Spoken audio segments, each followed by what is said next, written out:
what's up mga kataka? So for today's vlog ay sasama po tayo sa mga nanay. Magde-deliver po sila sa may Puego po. So magde-deliver po sila ng lobster. Ayan po. Yeah, masarap. May flat lobster din. And then mga lobster na tunay. Red lobster. So yeah, magde-deliver tayo. Sama tayo sa kanila. JC,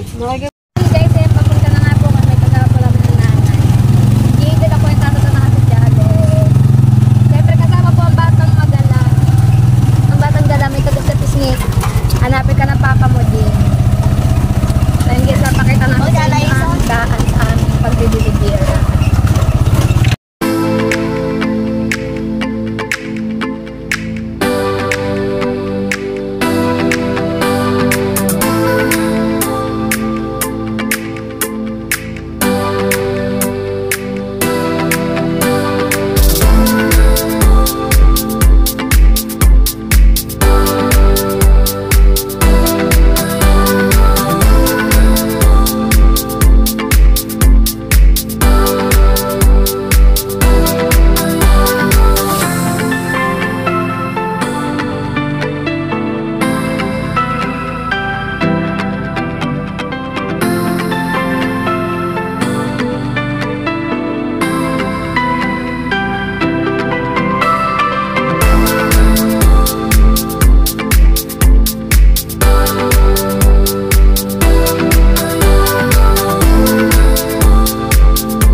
Guys, nandito na po kami sa may Punta Puego.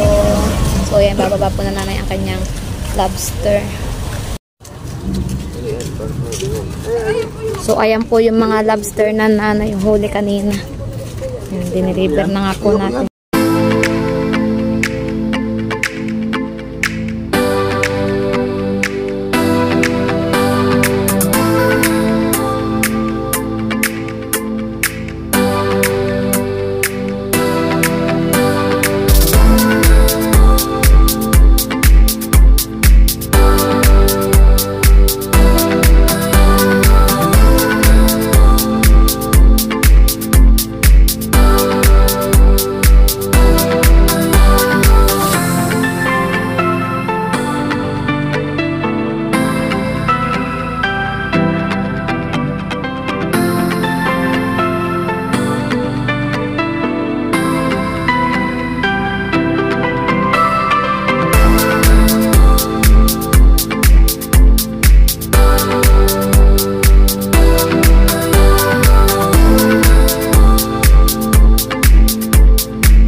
guys, dito na nga po kami sa bahay. Ayan, medyo ginabi na nga po kami ng dating galing sa aming pag-deliver sa Punta Puego. At ayun, kinuha naman nga po lahat ni Sir ang dala naming lobster. So, siya po ay maggalante. Si Sir, siya na po ay lagi pong dinadala po siya ng nanay. Yan. Lagi po namin siyang dinideliveran. Kaya sukin-sukin na po talaga siya ng nanay. So, ayun guys. Dito ko na nga din po pala tatapusin ang aking vlog for today's. Ayan. Maraming salamat po sa lahat po na umabot hanggang dito sa vlog na to. So, maraming salamat po sa lahat po na sumusuporta po sa akin at sa patuloy pa po nagsusuporta. So, magkita-kita na lang po tayo sa susunod ko pa pong vlog. Love you all, guys!